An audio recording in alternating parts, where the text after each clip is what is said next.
out. It's the done. I still got a lot of shit to learn, I'll admit it.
So we're going to start with the tundra.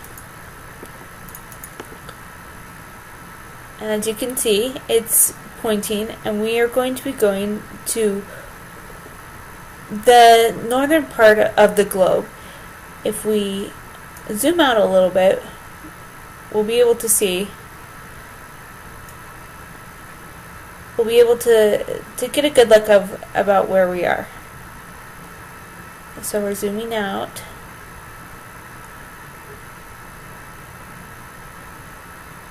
And if we look, we are at the very top end of the globe.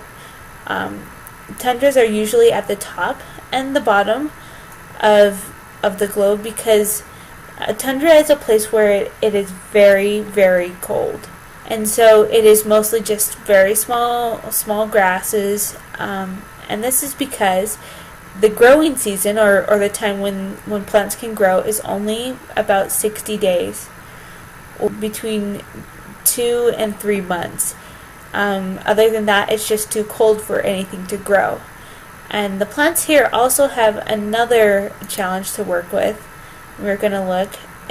It's called permafrost. And so permafrost is something that happens because it is so cold up in the tundras that the ice below the surface doesn't ever really melt. So we can look, and it's probably the middle of summer right here, and the ice on top has melted, but only for maybe a foot or two. Underneath that, it is just pure ice and nothing can grow. And so anything that does grow has to use this small amount of soil to grow. And so nothing larger than these grasses, like no trees, would be able to grow here. And our next area that we're going to be going to is an aquatic ecosystem, which takes us pretty much to the opposite side of the globe. The aquatic ecosystem that we are going to be looking at is actually located near Australia. It's called the Great Barrier Reef. So again, if we zoom out just a little bit, we'll be able to see, and we have Australia right here. And the Great Barrier Reef is interesting because it is actually the only living thing that you are able to see from space. So when the astronauts are out in space, kind of like we are, you are still able to see it, and it actually is a coral reef. So it is a living thing, and it has its own ecosystem. So if we go and we look, we are actually going to be spending some time, and we're going to measure how large this ecosystem is. So if we go up to our measuring tool, and I like to use the path, so if you click on the path tab, and miles, I think that's good. We all kind of understand what miles are. So we're going to start down here, and we have kind of this little part of the coral reef here that's broken off from the main piece. So that's where we're going to start our beginning, because that is our southernmost tip. So we use our path tool, and we are able to create a path, and you can actually click multiple times and it'll make a path for you. So we can kind of follow the line of our coral reef here, and look at about how long or how big this coral reef is. And as you can see, it's well over 800 miles long. It is a very, very large ecosystem that we have going on here. So we're going to clear that and actually exit out and zoom back in again. So as we are looking, I want you to look through our different barrier reefs and make sure over here when you explore that you have your explore the ocean checked and your archive endangered animals checked, so you will be able to see, because that brings up these little dots. And these little dots are great because they have different multimedia clips. So if we look at the one that the place marker is on, we can watch a small video about the coral ecosystem. So I want you, when it pulls up, to watch the movie about this ecosystem and tell me one new thing that you learned.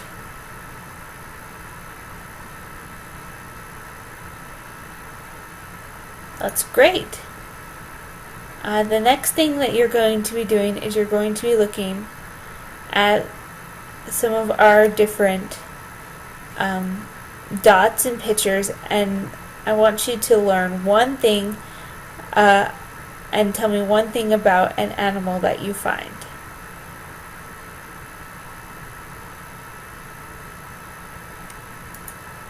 That is excellent. We're actually going to be moving on to our desert ecosystem. So, as we move on, a lot of people think of deserts as kind of this barren wasteland where all there is sand. But as we can see from our picture and as we're going to discover, the desert is actually very, very plentiful with life. The only difference is that plants and animals in the desert have to make adaptations, or that's just a fancy word for changes to their behavior and to their needs to be able to survive in the desert. So if it's going to let us, we're actually going to enter in, and this is a cool feature because it's a 360-degree picture. So it's a picture, but we can kind of maneuver through it. So I want you guys to go and to look and count how many different types of plants that you can find as you look through this picture.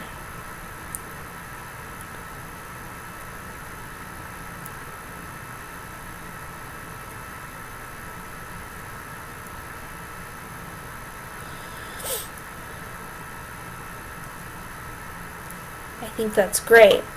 You know, as I was looking, I saw several different. We have kind of this yellow flower and a white flower and a kind of a purpley flower and some green bushes and these long stick bush things, and of course the cactus. And so the desert is actually full of life. It just is different from other ecosystems that we have. So we're actually going to explore one of those different ecosystems. It's called a grassland. And as we are arriving at the grassland, I want you to look at this picture and tell me which plant seems to be most common. Of course, it's grass. You don't really see trees. There's kind of one right here, and there's one off in the distance, but most of it is grass, and that's why it's called a grassland, is because it is made up of almost exclusively grass. But it is also made up of lots of different animals. So we're going to look at some of these animals.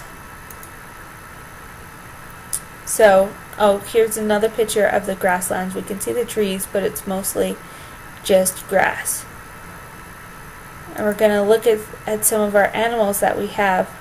We have a leopard, and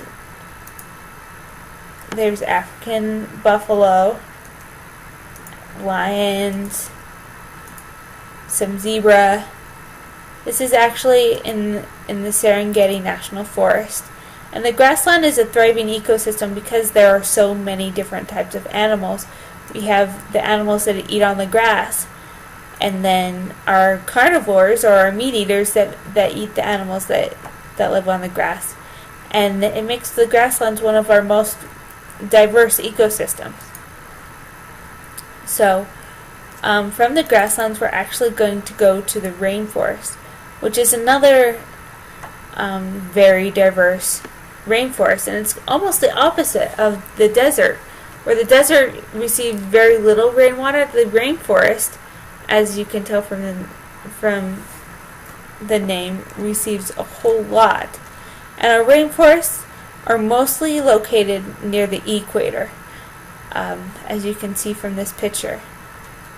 And the problem with our rainforests are that we are losing them very, very quickly. They're a very beautiful, very lush ecosystem, but because of different deforestation or people coming and cutting down the trees, we're losing almost a football field worth of rainforest a second. So if we click on our image overlay, every second we are losing that much rainforest. And so compared to the whole, if we zoom out and we can look, that doesn't seem like a lot. It seems like there is a whole lot of rainforest that we have. All of this area in here is rainforest. But if we think about it, in the time that you've been watching this tutorial, over 600 of these football-sized areas have been taken out from our rainforest. They no longer exist. And so if we keep going at that pace, pretty soon all this rainforest that we have is no longer going to be there. And we're not going to have that. And rainforests are super important to the earth because they supply almost 60% of the oxygen in the world. And so the air that you're breathing right now most likely came from a rainforest.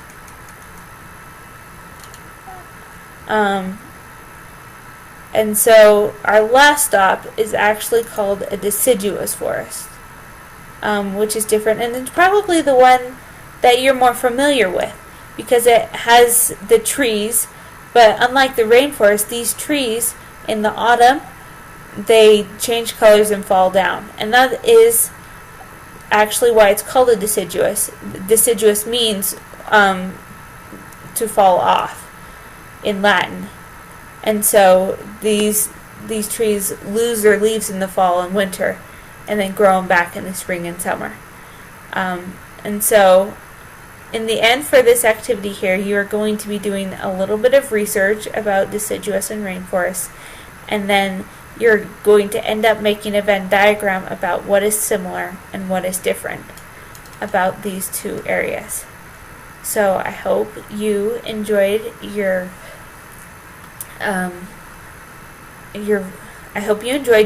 virtual field trip through the ecosystems of the world, and happy exploring.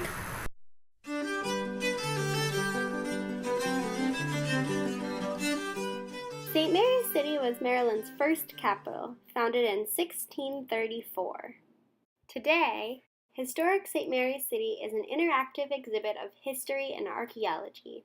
Enhanced with living history demonstrations and interpreters, Historic St. Mary's gives visitors a way to experience what life was like when Maryland was first getting started.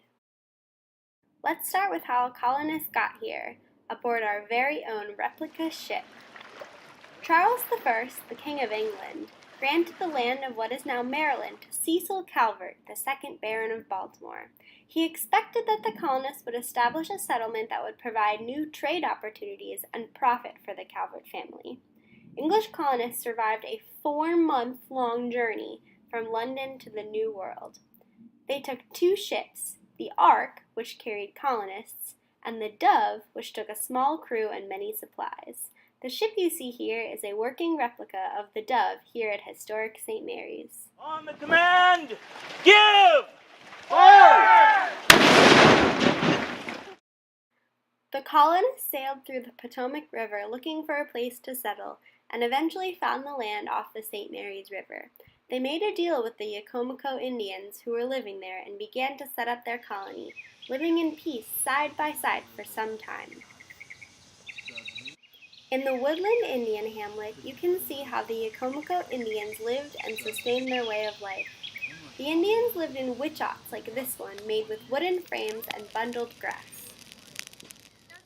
Over time, colonists established a thriving town in St. Mary's City. The buildings that you see here are reconstructed versions of the ones that existed in colonial times. As you can see, there are many buildings that are marked with wooden frames. This represents where archaeologists have discovered 17th century buildings. Imagine the frames as buildings to get a sense of how the city would have been set up in the late 1600s. But why would colonists leave England and come to the New World? The first reason is opportunity. In the New World, almost anyone who worked hard could own land and make a profit, and there was a lot of land to be had. The most popular way to make money was to establish a tobacco plantation, such as the Godiah Spray Plantation at historic St. Mary's. Tobacco is very popular in Europe and could be traded for items that the colonists would need, such as tools, cloth, and spices. Tobacco became so important to the colonists in Maryland that it came to be the currency used to purchase items on a credit system to accommodate harvest seasons. Many people came to the colonies to work as indentured servants to pay off the cost of their passage to Maryland, and after working for a few years, were free to settle as they liked. Another reason for English people to make the journey to the New World was religious freedom. In Maryland, all people were allowed to practice their religion freely. The brick chapel of 1667 stands as a monument of faith and religious tolerance, as separation of church and state was mandated. In the heart of historic St. Mary's City is Town Center, where visitors can explore how the colonists lived. Watch a demonstration of how to make quill pens and write with feathers and ink. Period interpreters will show us around the garden and tell us about what kinds of plants they grew. Stop by the print house to see how many steps were necessary to make just one printed sheet of paper. Let's head over to the reconstructed ordinary in Town Center. So, welcome to Smith's Ordinary. This is our 1600s era hotel and tavern. Now, this is actually your budget accommodations, because to stay here it will cost you 14 pounds of tobacco, about 10 pounds for a hot meal, cooked in the open hearth behind me, and 4 pounds for a night's rest on our beds right here. If you go to a fancy private inn, you might get a whole bed to yourself. This one you will be sharing with 2 or 3 other people, other travelers like yourself. But the fancy private inn will cost you 100 pounds of tobacco for a night. You're guaranteed a hot meal for your 10 pounds of tobacco, but you're not guaranteed your own bowl or utensils you might be sharing with the person next to you. And although people are not really conscious of germ theory in that time, they might not want to share with people that they don't know. The children of the colonies learned tasks according to their gender. Boys might have learned how to stack fencing, make cider, or build a house to scale. The girls learned to cook, sew, garden, or dye cloth. Sometimes, children had time to play games such as bowling or quoit, the game you see visitors trying out here. Year by year, the colonists increased in number and St. Mary's City continued to grow. In 1676, they built the brick State House, a symbol for the city's prominence in the Maryland government. This is a reconstruction of the original State House, rebuilt in 1934 to commemorate the 300th anniversary of the colony. St. Mary's City was the capital of Maryland until the capital was moved to Annapolis in 1695. The Living Museum of Historic St. Mary's gives us an opportunity to see what life was like in the original colony of St. Mary's City.